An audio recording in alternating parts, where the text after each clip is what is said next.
So sometimes in life, you expect something to be good, and it comes and it slaps you in the mouth and somehow far exceeds your expectations. Let's get into it.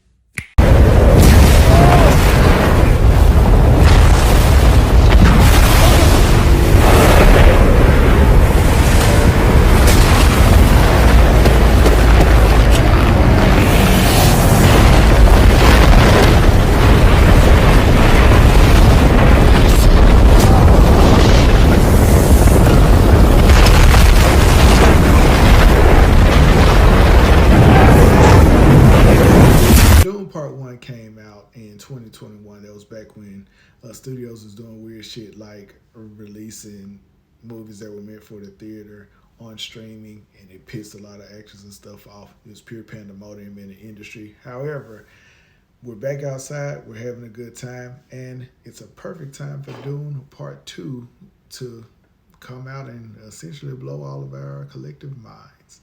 Dune Part 2 picks up where Part 1 left off.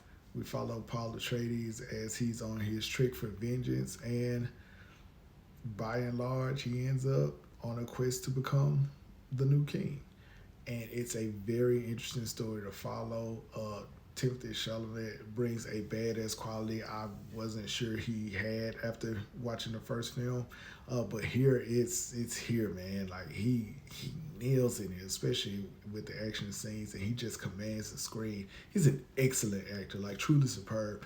I've enjoyed watching his growth, and here it's just like an amalgamation of everything that he has become in such a short period of time as a young actor, and I'm looking forward to seeing more from him.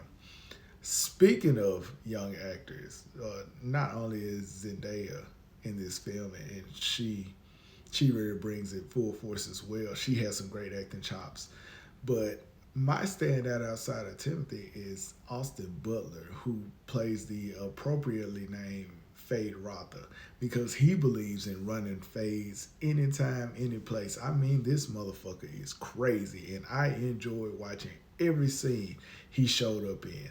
Like, the look does no justice to how off this boy is. That boy is fucking psycho, and I enjoyed every time he was on screen. And they do a good job in the first half of building up uh, Paul Atreides, and then like halfway through, I don't know, it may be a little bit less than halfway through, you get introduced to Faye Rotha, and his introduction is just incredible, which lends itself to probably this film's best quality, and that's the cinematography. There are some shots that are truly iconic, that truly just make you stop and just be in awe. It's a gorgeous, beautiful movie, and it reminds you of why you like movies in the first place. And and when they say, film as an art form, Dune Part Two is one of those movies that I'm gonna point to. It's so very crisp. Everything just pops out, and you would think it wasn't, that much to really see, which how drab the thought of a desert is, because there's a lot of desert land in this film, and they just do such an excellent job of making it look beautiful. What I didn't expect, in addition to just how much I would enjoy this movie, is how in your face the action was. It's a lot of phase being ran, man, and it's a lot of asses getting kicked.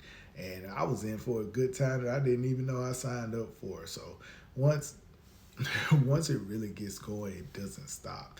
And yeah, it's a 3 hour movie, but it doesn't feel like a 3 hour movie. Like the beginning is slow, but again, once it hits that second gear and really hits its stride, it's over before you know it. And then you're sitting down left to just ponder on when the hell we're getting part three, because you definitely are going to want to see part three with that ending. You guys probably already know where I'm going, but I won't belabor it any longer. Dune Part 2 gets an unapologetically superb, which is a 5 out of 5. I truly, truly enjoyed this movie. I can't wait to watch it again. I just loved it, man. It reminded me of why I became a moviegoer in the first place.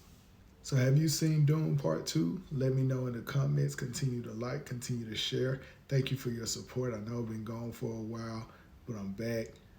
And I'm getting into some streaming stuff, getting into a couple of new things. We're going to have a lot of fun. I appreciate you following me. I appreciate your time. I'm Jarius, the Unapologetic Geek, and I am out.